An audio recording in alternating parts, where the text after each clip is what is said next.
नमस्कार दोस्तों, मेरा नाम है विशाल, मैं रिसर्च एनालिस्ट हूँ स्टॉक बॉक्स टेक्नोलॉजीज़ में और आप सबका स्वागत है स्टॉक बॉक्स के बिज़नेस स्टैंडर्ड एनालिसिस वीडियो में। यहाँ पे बिज़नेस स्टैंडर्ड और फाइनेंशियल एक्सप्रेस दोनों न्यूज़पेपर्स के सबसे इम्पोर्टेंट आर्टिकल्स का एनालिसिस होता है, एडिटोरियल्स का एनालिसिस होता है एंड हमारा गोल ये है कि जितने भी फाइनेंशियल इवेंट्स और इकोनॉमिक इवेंट्स हैं, हमें इन सब के बारे में अच्छे से अंडरस्टैंडिंग हो, हम समझें कि इसका क्या इम्पैक्ट हमारी लाइफ पर पड़ने वाला है। इसमें गवर्नमेंट की पॉलिसीज़ इंक्लूडेड हैं, कंपनीज़ के forecast and current performances, investments, सारी चीज़ों पर हम फोकस करेंगे।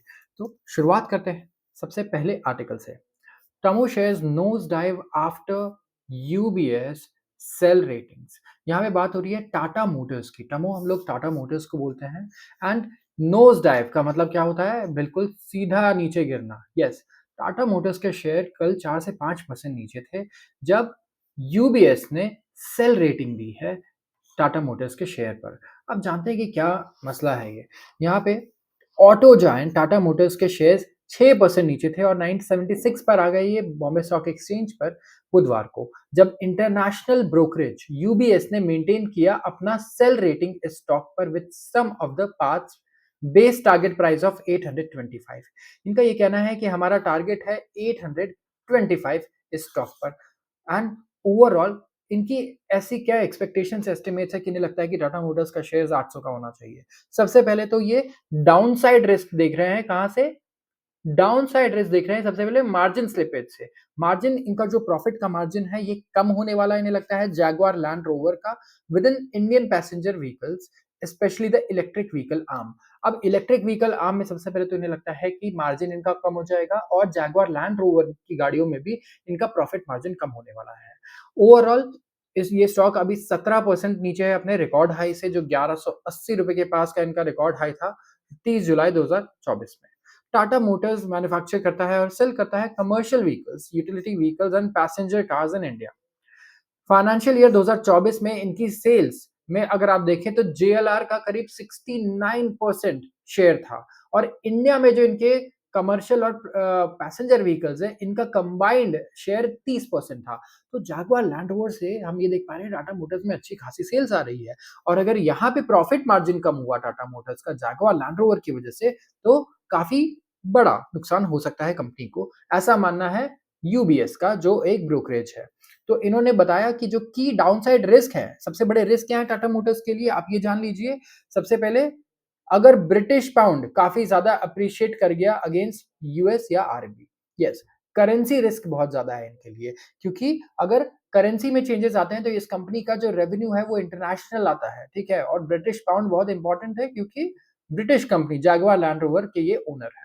इसके अलावा डिक्लाइन आता है अगर चाइना सेल्स ऑफ जेएलआर में, यस, यहाँ पे आरएमबी भी लिखा है, इसका मतलब क्या है? ये रेनमिंबी है जो चाइना की करेंसी है, यस, एंड चाइना की करेंसी में भी अगर चेंजेस आ गए, एप्रिसिएशन या डिप्रिसिएशन जैसे जापान में देखने को मिला, तो इस कंपनी को भारी नुकसान हो सकता है। तो जब भी आप किसी कंपनी में पैसा लगाते हैं टाटा मोटर्स जैसी, जहां 60 से 70% रेवेन्यू बाहर से आ रहा है, तो जरूर इस चीज पे रिसर्च कीजिए कि जिस कंट्री से मेजॉरिटी ऑफ सेल आ रहा है, कहीं वहां की करेंसी में इंस्टेबिलिटी तो एक्सपेक्टेड नहीं है, जैसा कि जापान में देखने को मिला, जहां येन इतना ज्यादा अप्रिशिएट हुआ फिर डिप्रिशिएट हुआ, इतनी वॉलेटिलिटी रही। तो हो सकता है आप जो पैसा कमा रहे हैं, 20% 30% जो आप कमा रहे हैं ओवरऑल प्रॉफिट, वो सारा करेंसी के चक्कर में खत्म हो जाए अगर वहां की करेंसी ही डेप्रिशिएट कर जाए या बहुत ज्यादा अप्रिशिएट कर जाए तो शार्प रिकवरी देखने को मिली हमें ग्लोबल प्रीमियम मार्केट्स में, ठीक है। परफॉर्मेंस जो है चाइना में भी बहुत बढ़िया रहा ओवरऑल, इनके कार्स का, जैगुआर लैंड रोवर का स्ट्रॉन्गर और क्विक रिकवरी देखने को मिली। फ्रेट डिमांड में भी हायर ट्रक सेल्स भी हैं, ट्रक भी अच्छे खासे बिक रहे हैं एंड अपसाइड रेस के लिए ये भी बात अच्छी है कि इनके लिए ग्लोबल पार्टनर्स भी आ रहे हैं इंडिया पैसेंजर व्हीकल्स बिजनेस के लिए।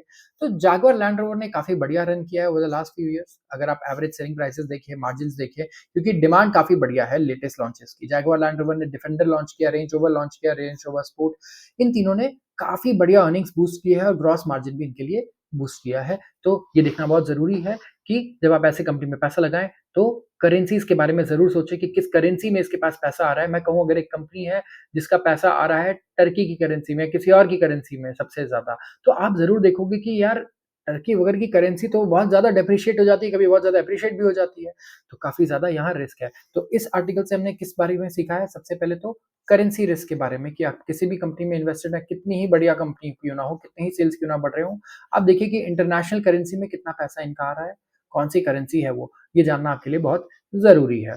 और ओवरऑल ये सबसे इम्पोर्टेंट चीज़ रहा है इसके लिए। आ जाते हैं अगले आर्टिकल पे। एविएशन टायर स्टॉक सोर एज ऑयल प्राइसेस स्लिप। यहाँ बात हो रही है एविएशन कंपनीज, कौन सी एविएशन कंपनीज? हमारे यहाँ airline industry, right? Airline industry को बोलेंगे हम, टायर की कंपनीज हैं। एंड ओवरऑल इन दोनों में काफी बढ़िया परफॉर्मेंस देखने को मिल सकता है। ये स्टॉक भी इनके कल ऊपर थे, क्यों ऊपर थे? ऑयल प्राइसेस कल नीचे आ गए। कल के ही आर्टिकल में हमने कवर किया, अगर आप बिजनेस न्यूज़पेपर हमारा डेली देखते हैं वीडियो, तो आपको याद दिलाने की बिल्कुल जरूरत नहीं है कि ऑयल प्राइसेस कल 2.5 से $3 नीचे थे, $4 नीचे थे। एंड मैंने कल क्वेश्चन भी पूछा था सबसे कि WTI क्रूड और ब्रेंट क्रूड में ओवरऑल बताइए क्या डिफरेंस है? तो कई लोगों ने इसका आंसर नहीं दिया है, तो ज़रूर आज के न्यूज़पेपर में आप बताइएगा कि WTI और ब्रेंट क्रूड में डिफरेंस क्या है? आपको क्या समझ में आता है? फिर मैं आपको इसका जवाब बताऊँगा। ब्रेंट क्रूड अगर आप देखें, ये ट्रेड कर रहा है $70 पर बैरल के नीचे। एनालिस्ट कह रहे हैं कि इससे एविएशन कंपनीज़ को बहुत फ़ायदा होगा, एविएशन कंपनीज़ को, एंटायर स्टॉक्स को भी बहुत फ़ायदा होगा। पेंट्स को लेकर ये थोड़ा कॉशियस है और ऑयल मार्केटिंग कंपनीज़ को लेके भी। ऑयल मार्केटिंग कौन-सी अपनी? Indian oil, BPCL, HPCL, Hindustan petrol, ये सारी कंपनीज।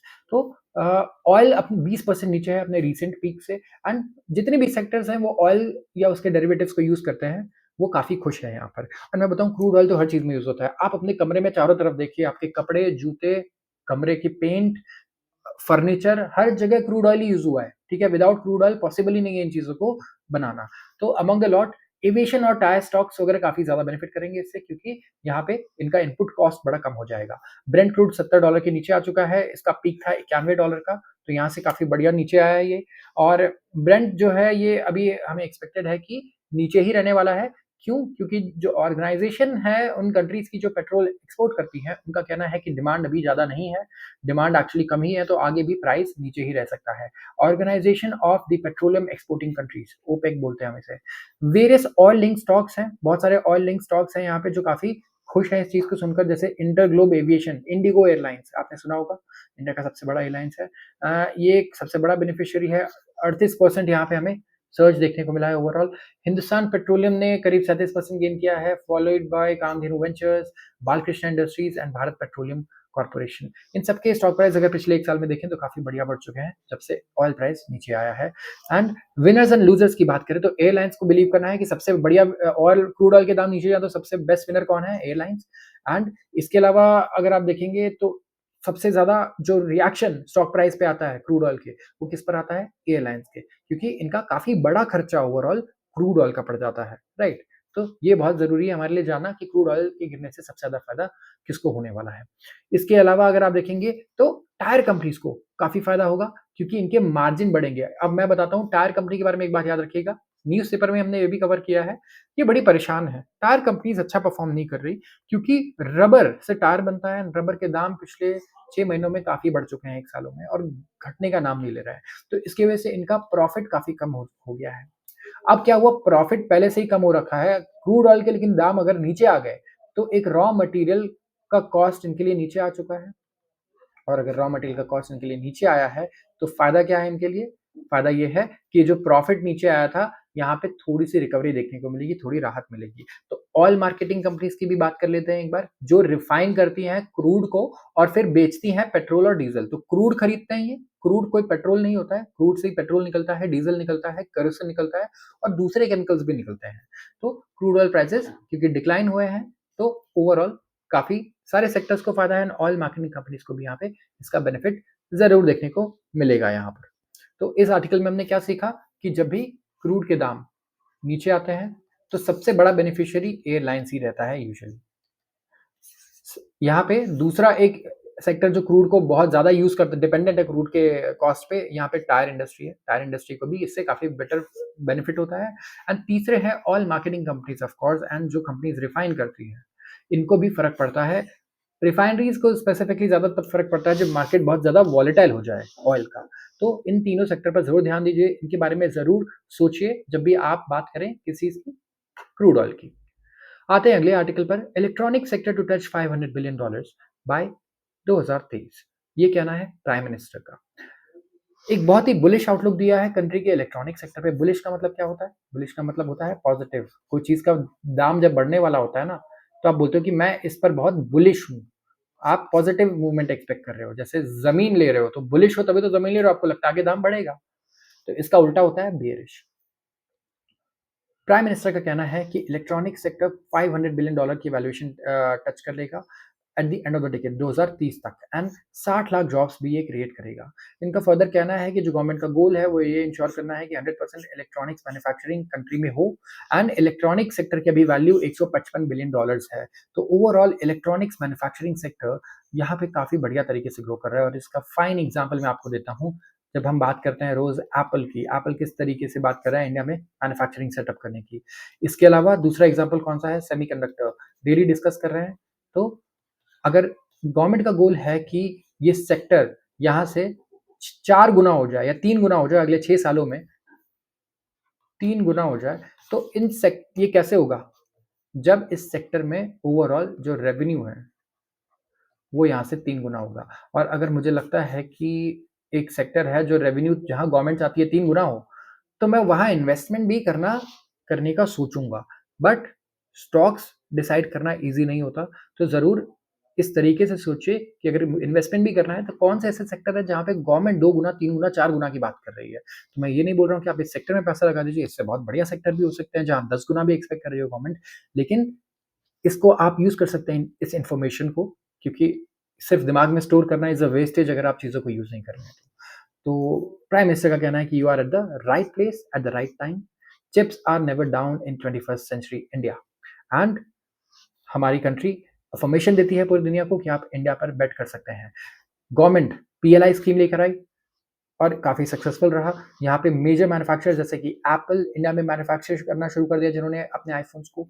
तो यहाँ पे काफ़ी एक्साइटमेंट हमें देखने को मिल रहा है, एंड सेमीकंडक्टर स्कीम आ रहा है जहाँ पे सेमीकंडक्टर कंपनीज़ भी इंडिया में अब मैन्युफैक्चरिंग करना शुरू करेंगी। तो यहाँ पे हमें पता लगा कि इलेक्ट्रॉनिक मैन्युफैक्चरिंग सेक्टर में अगर आप देखें तो स्टॉक्स की जो पी हैं काफ़ी हाई मिलेंगे आपको।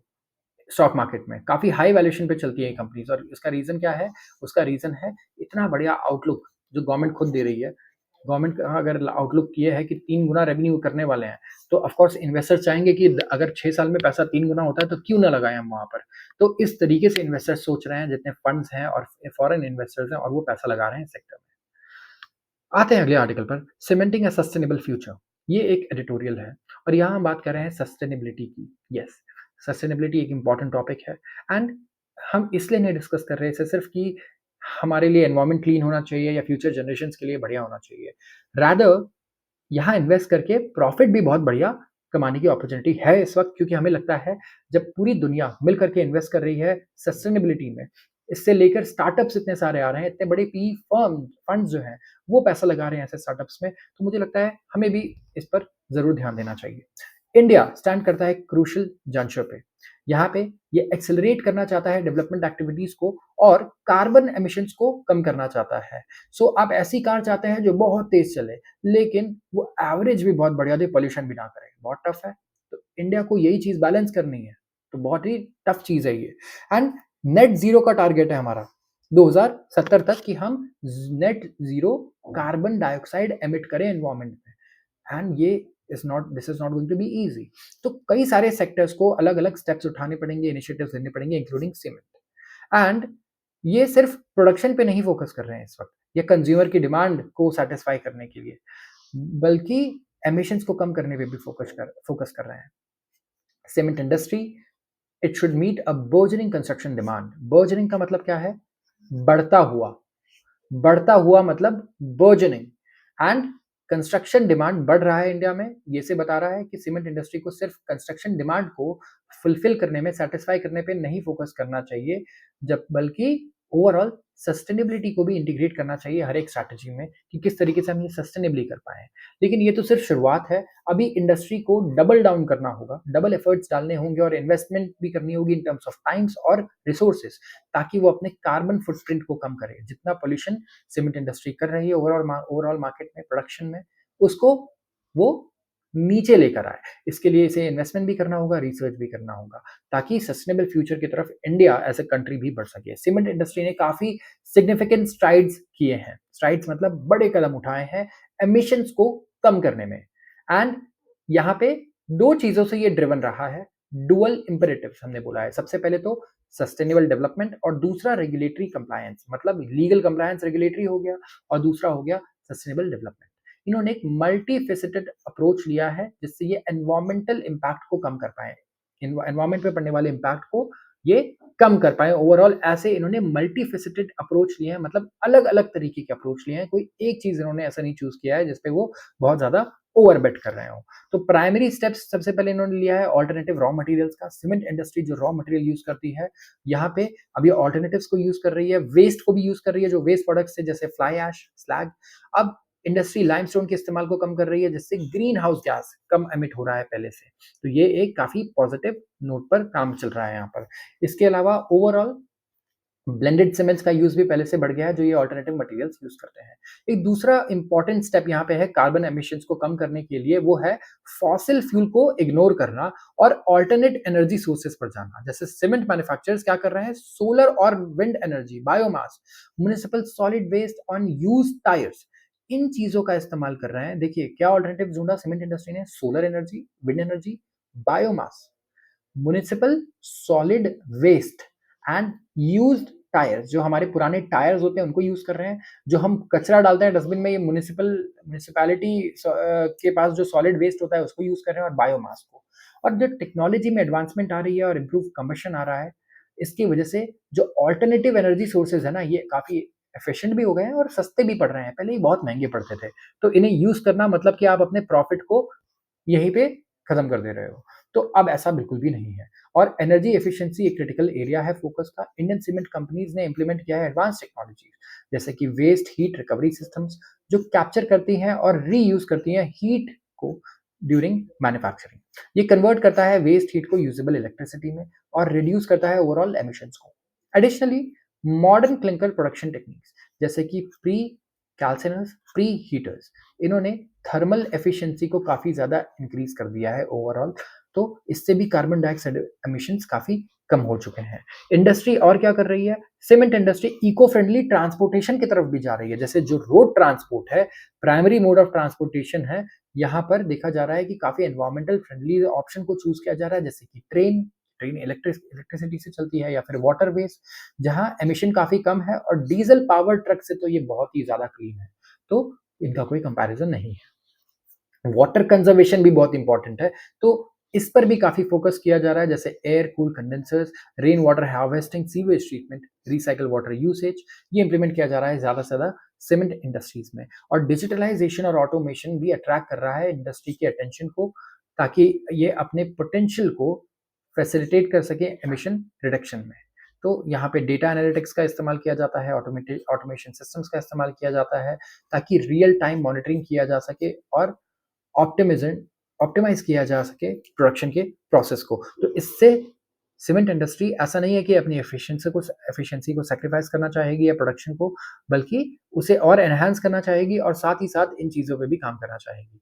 तो जितने भी मैन्युफैक्चरर्स हैं, इन्होंने और एफर्ट्स लगाए हैं ताकि वो अपने ऑपरेशंस को इको फ्रेंडली बनाएँ, जैसे कि ब्लेंडेड सीमेंट वैराइटीज़ बनाई है, पीपीसी, पीएससी, सीसी, जहाँ ये अडहियर करते हैं bureau of Indian standard norm से। तो कोई भी आप प्रोडक्ट बनाते हैं, अगर आप मैन्युफैक्चरिंग में है ना, तो आपको बीआईएस के नॉर्म्स को फुलफिल करना बड़ा ज़रूरी है। अगर आप नहीं करते हैं, तो आप पे काफ़ी पेनल्टीज़ और फाइन्स लग सकती हैं।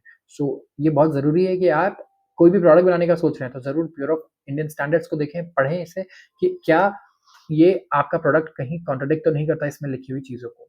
तो वन ऑफ द सेक्टर्स जो इंडिया के जो एम्बिशंस हैं सस्टेनेबिलिटी के, जिस पर सिग्निफिकेंटली लाई करते हैं, वो है सीमेंट इंडस्ट्री। करीब 25 करोड़ लोग प्रोजेक्टेड हैं कि जॉइन करेंगे अर्बन पॉपुलेशन को अगले 20 सालों में। एंड इंफ्रास्ट्रक्चर प्रोजेक्ट्स तो चलते ही रहेंगे। डिमांड जो है सीमेंट का, ये स्काई रॉकेट करने वाला है। एंड यहाँ पर जो इंडस्ट्री है, ये सिर्फ ये नहीं एक्सपेक्टेड है कि ये डिमांड को मीट करेगी, बल्कि कोलोसल टास्क है इसके ऊपर, बहुत बड़ा टास्क है इंडिया के एनवायरमेंट फुटप्रिंट को भी आगे रिड्यूस करने का। तो यहाँ पे इस आर्टिकल से हमने क्या-क्या सीखा, एक बार बस हम ये डिस्कस कर लेते हैं। ओवरऑल हमने सीमेंट इंडस्ट्री की बात की, राइटर सबसे पहले तो बहुत ज़्यादा बुलिश है। इनका कहना है कि इंडिया में जिस हिसाब से इंफ्रास्ट्रक्चर प्रोजेक्ट्स हैं, सीमेंट इंडस्ट्री को आगे पता है कि बहुत ही बढ़िया ग्रोथ आने वाली है सीमेंट इंडस्ट्री में। इनका सबसे पहले तो ये मानना है। दूसरा, ये बात कर रहे हैं किस चीज़ की? CO2 एमिशंस की और कार्बन फुटप्रिंट की, सस्टेनेबिलिटी की। सो सीमेंट इंडस्ट्री काफ़ी पैसा इन्वेस्ट करना चाहती है किस पर? वेस्ट को रीयूज़ करने का, ठीक है? वेस्ट को रीयूज़ करना चाहती है एंड यहाँ पे एनर्जी एफिशिएंसी बढ़ाना चाहती है, क्लीन एनर्जी यूज़ करना चाहती है। तो इससे हमें ये भी पता चलता है कि सीमेंट जैसी और इंडस्ट्री हैं, वो भी ये चीज़ करना चाहेंगी। तो एक इन्वेस्टमेंट अगर मुझे आज करना है, तो मैं ज़रूर वेस्ट मैनेजमेंट कंपनीज़ को ढूँढूँगा, कौन-सी अच्छी-अच्छी हैं एंड मैं वहाँ पर भी फ़ोकस करूँगा क्योंकि इंडिया में वेस्ट मैनेजमेंट एक ऐसा सेक्टर है जो अभी उभर के आया ही नहीं है एंड सीमेंट इंडस्ट्री इसमें आ रही है, वैसे ही इसमें ईवी इंडस्ट्री भी आएगी। कुछ साल बाद जब बैटरीज़ भी बेकार हो जाएँगी, तो उन्हें कोई ना कोई तो रिसाइकिल करेगा। तो रिसाइक्लिंग इंडस्ट्री पे ज़रूर फ़ोकस करना चाहिए, सबसे पहले हमने इस आर्टिकल से ये सीखा। तो एक वर्ड हम लोग मार्क कर लेते हैं, रिसाइकिल। दूसरा, सीमेंट, इसके आउटलुक भी बहुत अच्छी बताई है राइटर ने and clean energy. Clean energy सबका गोल है, तो इस पर भी ज़रूर हम फ़ोकस करेंगे। आते हैं अगले आर्टिकल पे। Corporate India's top 6 go long on profit short term jobs. इसका मतलब क्या है? यहाँ पे बात कर रहे हैं हम लोग कॉर्पोरेट इंडिया मतलब इंडियन कंपनीज़ की। यस एंड इस आर्टिकल में बताया जा रहा है कि जितने भी टॉप 6 ग्रुप्स हैं इंडिया के, वो सिग्निफिकेंट माइलस्टोन अचीव कर रहे हैं। जैसे कि 100 लाख करोड़ का मार्केट कैपिटलाइजेशन एज़ ऑफ सितंबर 10 ग्रो कर रहे हैं। की मैट्रिक्स में इनका रेवेन्यू बढ़ रहा है, प्रॉफिट भी काफ़ी बढ़िया बढ़ रहा है। रेवेन्यू करीब 7.5% बढ़ा है, प्रॉफिट इम्प्रेसिव 22.5% बढ़ा है और मार्केट कैप तो 44% के आसपास बढ़ चुका है इनका। ओवरऑल ग्रोथ बहुत बढ़िया देखने को मिली। अगर हेड काउंट देखें तो ये -0.2% है। -0.2% मतलब कि ये इन्होंने इतना ग्रो तो किया लेकिन इन्होंने लोगों को ओवरऑल फायर किया है, हायर नहीं किया है। यस, इंडिया के टॉप 6 ग्रुप्स जहां 69 लिस्टेड कंपनीज आती है, ये करीब 1.74 मिलियन लोगों को एम्प्लॉय करते हैं एंड अब ये 1.73 मिलियन लोगों को एम्प्लॉय कर रहे हैं, तो यहाँ 0.2% का रिडक्शन आया है। टाटा की जो 23 लिस्टेड एंटिटीज हैं, वो बिगेस्ट एम्प्लॉयर हैं, करीब 8,24,000 लोगों को एम्प्लॉय करती हैं, लेकिन इनका हेड काउंट फ्लैट है। टाटा ने ओवरऑल एम्प्लॉय को हायर किया ही नहीं है इस साल। रिलायंस ग्रुप ने ऐड किए हैं 48,000 एम्प्लॉइज, लेकिन ये गिर चुका है बाई 44,000 इन FY24। तो FY23 में ऐड किए थे 48,000 और अब ये डिक्रीज हो गया है 44,000। अडानी ग्रुप ने ऐड किए हैं सिर्फ 1,047 लोगों को। That's it. तो ओवरऑल यहाँ पे देखने को मिल रहा है कि नेट नेट कंपनीज ने फायर किया है लोगों को, जबकि इनका प्रॉफिट ग्रोथ 23% रहा है, रेवेन्यू ग्रोथ भी 7.5% रहा है एंड मार्केट कैप मतलब इनकी वैल्यू ओवरऑल कंपनी की 44% से बढ़ी है। सो क्या रीजन हो सकता है? एक बार रीजन को भी डिस्कस करते हैं, लेकिन सबसे पहले आर्टिकल को खत्म करते हैं हम लोग। नंबर 3 ग्रुप अगर आप देखिए मार्केट कैपिटलाइजेशन से, तो जो ग्रुप का टोटल रेवेन्यू है, ये आता है 3.09 ट्रिलियन रुपीज एंड प्रॉफिट आता है 41,263 करोड़ एंड ओवरऑल बजाज की बात करें तो बजाज का हेड काउंट 26% ऊपर है, जो हाईएस्ट है। क्यों? क्योंकि बजाज फाइनेंस में काफी तेज हायरिंग हुई है। अगर बजाज ऑटो की बात करें तो हेड काउंट डिक्लाइन हुआ है ऑटो में। यस, 7,317 लोगों से ये 6,192 पर आ चुका है। और बिरला ग्रुप की बात करें तो they have employed more people in FY24, whereas Mahindra की बात करें तो महिंद्रा ने भी 2.2% लोगों को कम एम्प्लॉय किया है, तो ओवरऑल लोगों को फायर किया गया है। सो यहाँ पे हम कह सकते हैं कि लोग 2024 में on an average top 6 company से फायर ज्यादा हुए हैं, रिडक्शन हुआ है, बेरोजगारी बढ़ी है ओवरऑल। एंड इसमें रीजन क्या हो सकता है? सबसे पहले है एफिशिएंसी। मैं बोल रहा हूँ एफिशिएंसी हो सकता है टेक्नोलॉजी की वजह से बढ़ रही है एंड एफिशिएंसी के बढ़ने से प्रॉब्लम क्या होता है यहाँ पे?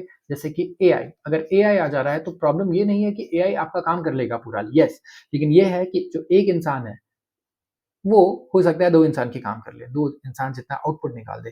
तो यहाँ पे एआई वगैरह के अडॉप्शन से मुझे लगता है काफ़ी असर पड़ रहा है और दूसरे ऑटोमेशन से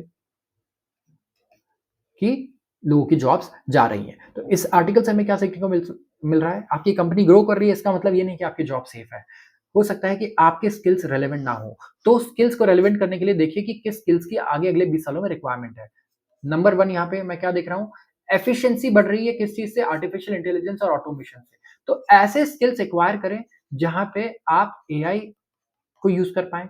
दूसरा, ऑटोमेशन सीख पाएँ अब या तो आप इसको बनाना सीखें या इसको आप यूज़ करना सीखें, तो काफ़ी अच्छा रह सकता है और दूसरी चीज़ आप इसमें दूसरों को ट्रेन करना भी सीख सकते हैं, आप एजुकेटर बन सकते हैं, तो ये भी इम्पोर्टेंट स्किल है। और अगर आप इन्वेस्टमेंट करना चाहते हैं, तो आप देख सकते हैं कि इन्वेस्टमेंट करना यहाँ पे ओवरऑल उन सेक्टर्स में भी काफ़ी अच्छा अपॉर्च्युनिटी हो सकती है, जहाँ पे ऑटोमेशन लाया जा रहा है, जो सेक्टर्स ऑटोमेशन पर काम कर रहे हैं, एआई पर काम कर रहे हैं, क्योंकि इनकी डिमांड काफ़ी ज़्यादा बढ़ने वाली है as compare to human resources.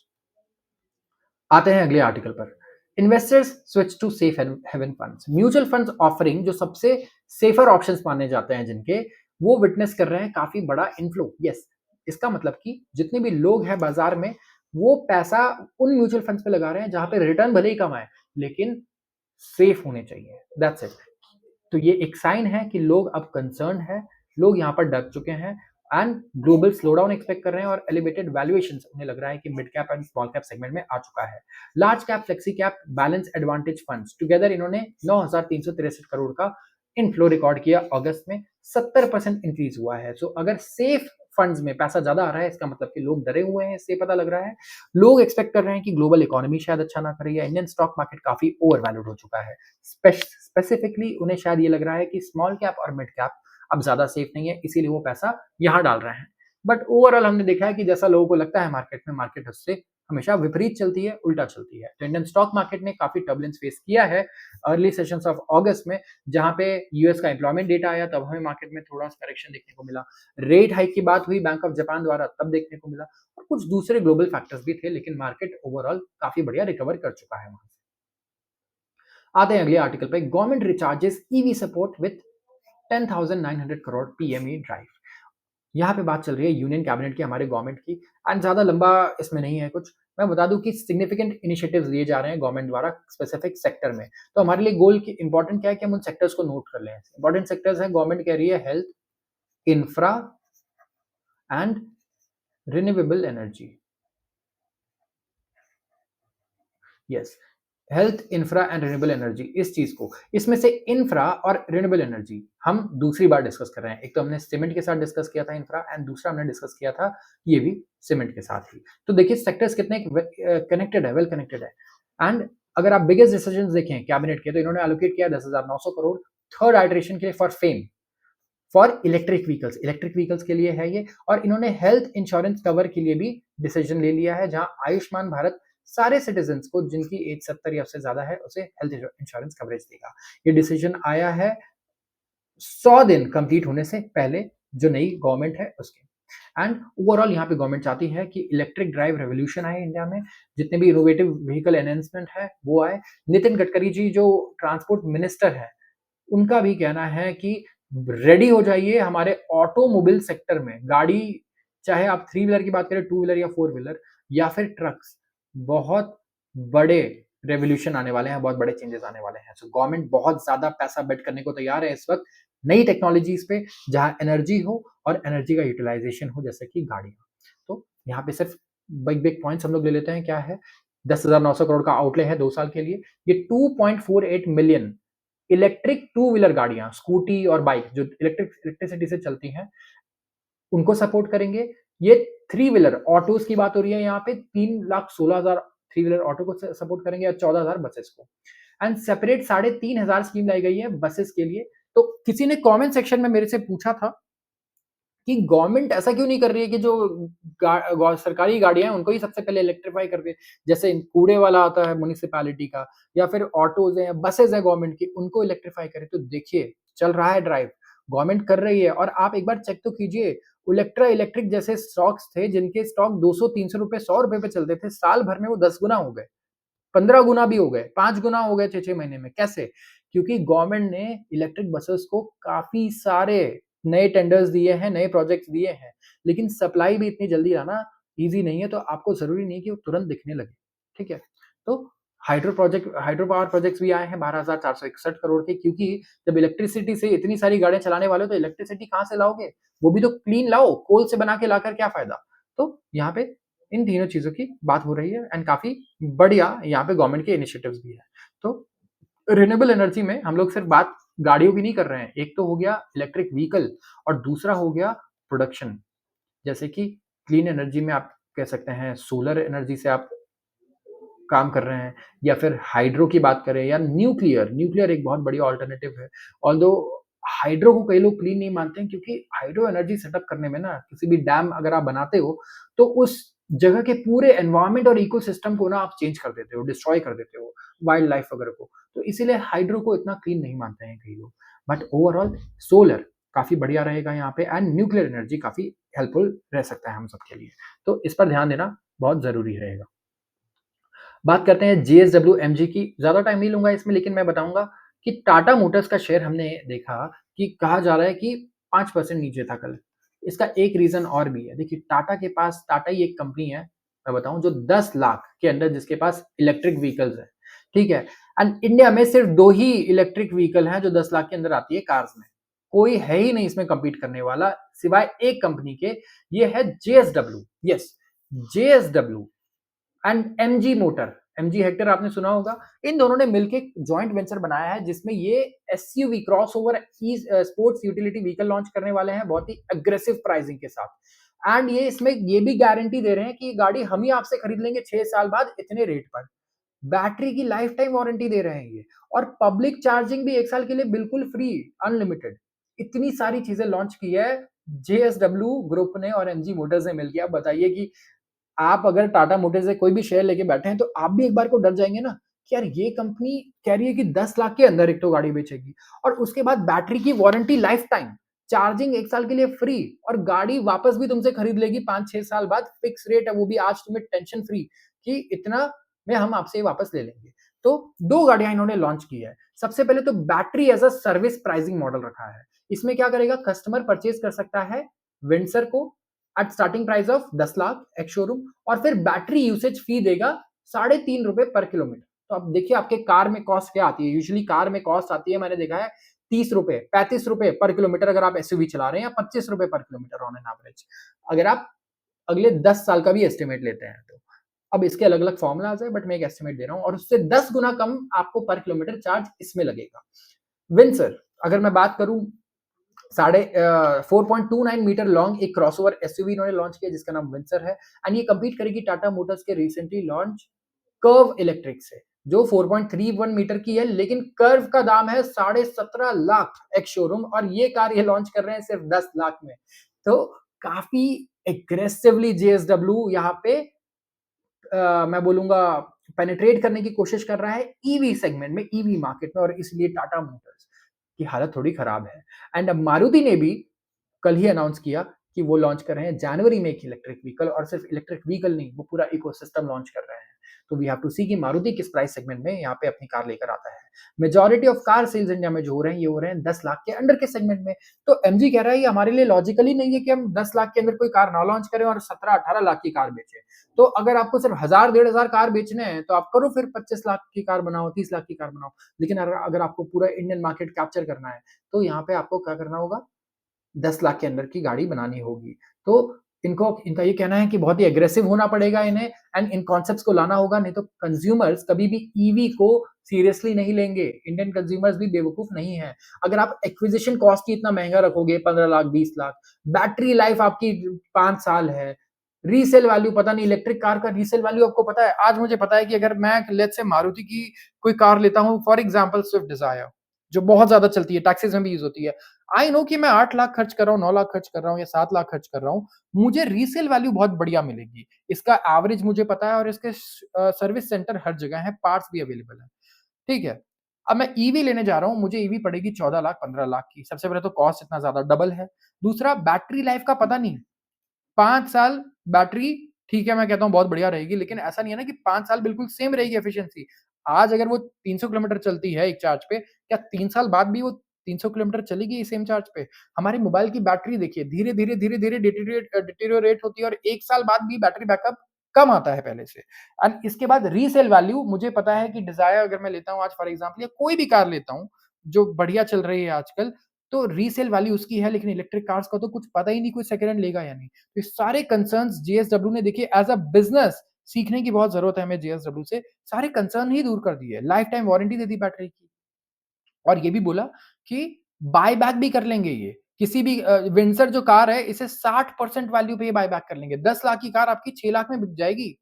इनका कहना है 4 से 5 साल बाद। आप इन्हीं को वापस भेज दीजिए। एंड कस्टमर ये भी कहा जा रहा है कि कस्टमर ने अगर 3 साल का एनुअल मेंटेनेंस पैकेज लिया है एट टाइम ऑफ परचेज़ तो 60% ऑफ वैल्यू पे बाय कर लेंगे ये लोग। And free vehicle maintenance warranty भी देंगे, रोड साइड असिस्टेंस भी मिलेगा आपको एंड शेड्यूल्ड सर्विसिंग भी मिलेगा 3 इयर्स तक। तो पहली कार होगी विंडसर जो जेएसडब्ल्यू लॉन्च कर रही है जब इन्होंने 35% स्टेक लिया है मार्च में। सो काफ़ी बढ़िया यहाँ पे इन्होंने कंपैरिज़न भी दिया है, आप देख सकते हैं, आप एक बार कंपेयर कर सकते हैं खुद से किसी इलेक्ट्रिक गाड़ी से विंचर को इन्होंने कॉस्ट पर किलोमीटर से लेके हर चीज़ में कंपैरिज़न करके दिखाया है एंड कंसर्न्स सारे दूर कर दिए हैं। आता हूँ मैं अगले आर्टिकल पर, higher core inflation dampens outsize Fed rate hope cuts. And यहाँ पे बात हो रही है फेडरल रिजर्व के रेट कट की, क्योंकि अब तो सब लोग मान चुके हैं कि भाई देखो रेट कट होना ही है, इस पे डिबेट क्यों करें। लेकिन अब अंडरलाइंग यूएस इन्फ्लेशन डेटा आया और ये अनएक्सपेक्टेडली ऊपर चला गया है अगस्त में। यस, क्योंकि हाउसिंग प्राइसेस बढ़ गए, ट्रैवल बढ़ गया एंड इंटरेस्ट रेट कट जो नेक्स्ट वीक होने की एक्सपेक्टेशंस हैं, इसके चांसेस को लेकर यहाँ पे लोग फिर से सवाल उठाने लगे। जो कोर कंज्यूमर प्राइस इंडेक्स है, जहां कंज्यूमर प्राइस इंडेक्स में ना आप अगर फूड इन्फ्लेशन को हटा दें और एनर्जी के इन्फ्लेशन को हटा दें, एनर्जी के डेटा को और फूड के डेटा को, दो इंपॉर्टेंट चीजों को, तो जो बच जाता है वो होता है कोर इन्फ्लेशन। एंड ये इंक्रीज हुआ है 0.3% जुलाई से, मोस्ट इन 4 मंथ्स एंड 3.2% है फ्रॉम ईयर अगो। तो जो डेटा आया है इससे एनुअलाइज रेट एडवांस हो रहा है 2.1% पर 2% का टारगेट था जो पहले था 1.6% जुलाई में।